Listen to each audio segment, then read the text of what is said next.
যাকে শিবিরের নেতা বানিয়ে প্রচার চালানো হচ্ছে সেটি যে মিথ্যা প্রপাগান্ডা, সেটি জানানোর পরে আমরা নিজেরাই প্রক্টর অফিসে গিয়ে লিখিত অভিযোগ দায়ের করে এসেছি যাতে বিশ্ববিদ্যালয় প্রশাসন তার বিরুদ্ধে দ্রুত ব্যবস্থা নেয়।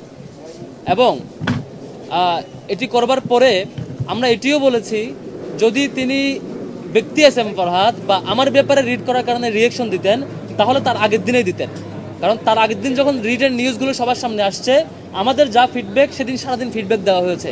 আমার দিক থেকে আমি তাকে ওয়েলকাম করেছি, শুভেচ্ছা জানিয়েছি এবং বলেছি যে কোর্টে যে রায় হবে সেটি মেনে নিব, সেভাবে ওয়েলকাম করেছি। আমাদের রিয়েকশন সেদিনই আসার কথা। আমাদের কোনো জনশক্তি, কোনো ম্যান পাওয়ার থাকলে ব্যক্তি এস এম ফরহাদের বিরুদ্ধে যখনই রিট হয়েছে তখনই সে ব্যাপারে তার একটা রিয়েকশন আসবার কথা। সেদিন একদিন পার হয়ে 24 ঘন্টারও অধিক সময় পার হয়ে দুই দিন পার হয়ে পরের দিন যখন ডাকসু স্থগিতের ঘোষণা আসছে তখন যখন কোনো শিক্ষার্থী রিয়েকশন দেয় তাহলে বুঝতে হবে তিনি এমন একজন শিক্ষার্থী যিনি ডাকসুর ব্যাপারে কনসার্ন, আমার ব্যাপারে কনসার্ন না, এমন কেউ একজন। এটা খুবই ক্লিয়ার সহজ আর্গুমেন্ট। এই জিনিসটা কালকে বুঝাবার পরেও, ক্লিয়ার করে বলবার পরেও একটা পক্ষ তাদের রাজনৈতিক দেউলিয়াত্বের বহিঃপ্রকাশের জন্য তারা তাকে শিবির বানিয়ে প্রচার চালিয়েছে। দুঃখজনক হচ্ছে শুধু সেটি সেই দল করেনি, সেই দল কেন করেছে সে ব্যাখ্যায় আমরা যাচ্ছি। কিছু মিডিয়াও কালকে এমনভাবে প্রচার করছে যে মনে হচ্ছে যে হুমকিটা মনে হয় আমি দিয়েছি, এমনভাবে নিউজ প্রচার করছে। বেশ কয়েকটি পত্রিকাকে কনসার্ন জানানোর পরে তারা চেঞ্জ করেছে শিরোনাম, বলেছে আমরা তো তখন বুঝি নাই, আপনাদের প্রেস কনফারেন্সে তো আসি নাই, ফিডব্যাক জানি নাই, দেখি নাই, এই ধরনের এক্সকিউজ দেখিয়ে ভুলে আমাদের এটা হয়ে গেছে, আমরা ঠিক করে দিচ্ছি। ছাত্রদল কেন এই স্ট্যান্ড নিল, তারা নিশ্চিতভাবে সেটি মিথ্যা জানবার পরে কেন স্ট্যান্ড নিল সেটি একটু ক্লিয়ার করছি।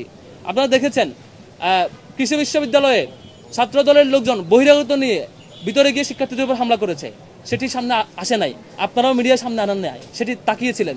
আপনারা দেখেছেন চট্টগ্রাম বিশ্ববিদ্যালয়ে শতাধিক শিক্ষার্থী আহত হয়েছে, শিক্ষক আহত হয়েছে। এই রক্তাক্ত একটি ঘটনা যিনি নেতৃত্ব দিয়েছেন সে স্থানীয় বিএমপি, এবং সেটিও সামনে আসে নাই। ইভেন সেই ঘটনার তাৎক্ষণিকভাবে বিএমপি তাকে তার দল থেকে বহিষ্কার করতে বাধ্য করেছে। এত শত সুস্পষ্ট প্রমাণ এবং ভিডিও থাকা সত্ত্বেও মিডিয়ায় সেটি সামনে আসেনি, এবং সেটি যখন সোশ্যাল মিডিয়ায় সমালোচনা হচ্ছিল।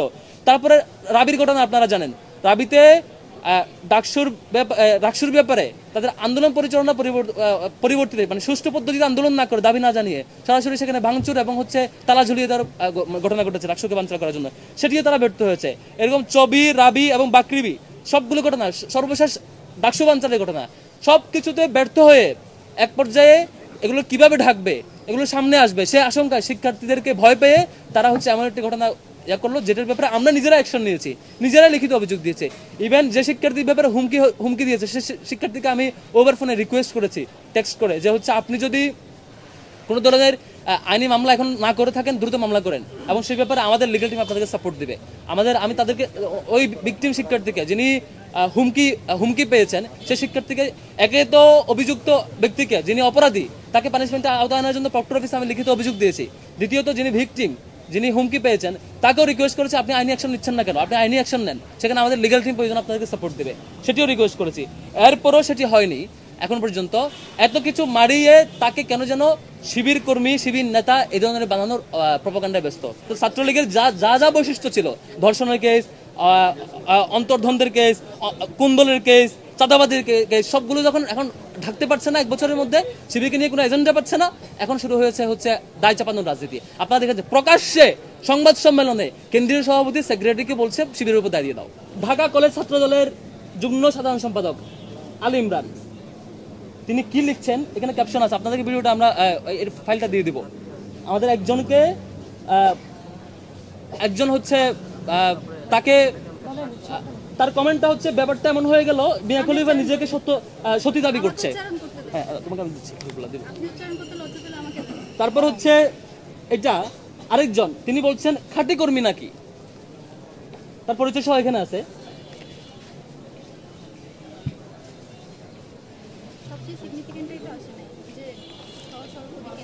তারপর যে কেন্দ্রীয় সহসভাপতি যিনি বর্তমান দায়িত্বে আছেন তিনি হাসান আল আরিফ, তিনি বলছেন সাক্ষাৎ হুর তারজান মাসুদদের খাদ্য।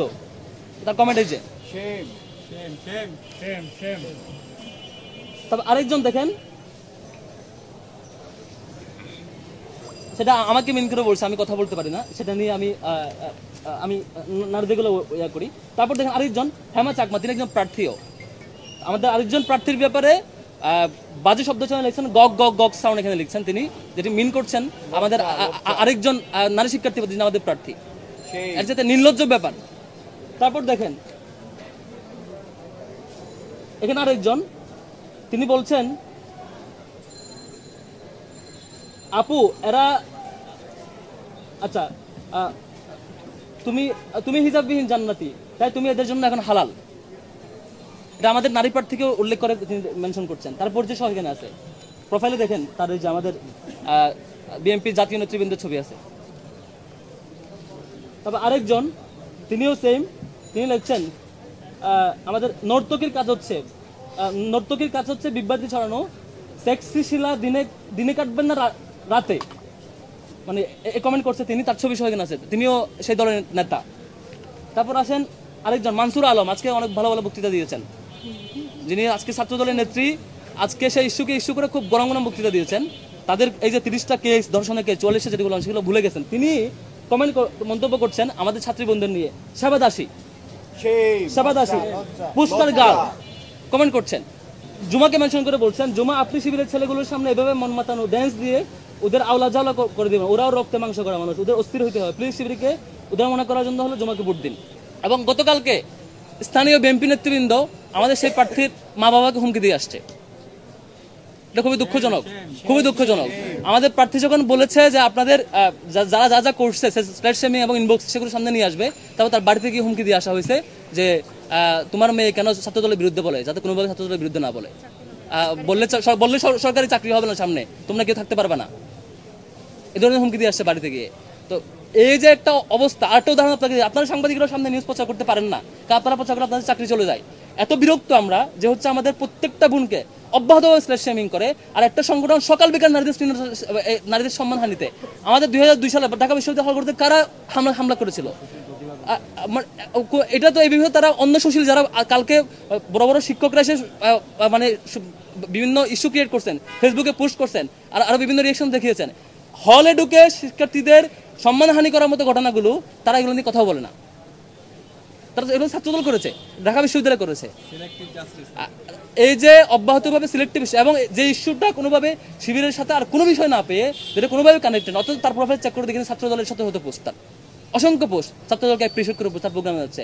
একটা ছেলে মানে এরকম একটা ছেলেকে নিয়ে শেষ পর্যন্ত শিবির বানায় তাকে ছেড়ে কোনো রকম তার সাথে দেশে প্রোগ্রামও করছে। রাজনৈতিক দেউলিয়ত কোন লেভেলে গেলে শেষ পর্যন্ত তারা মানে ডাকসু নির্বাচনকে ভয় পেয়ে তারা মনে করছে এভাবে ভোট পাবে, তারা মানে যে এজেন্ডা তাদের এজেন্ডাই না, এটা এজেন্ডা হওয়ার মতো ইস্যু না, সেটাকে এজেন্ডা মানে সারা দেশে মিছিল করে, আবার সেই মিছিলের স্লোগান দেয় একটা শিবির ধরে জবাই করে, সেই ভিডিও আবার পেজে আপলোড দেয়।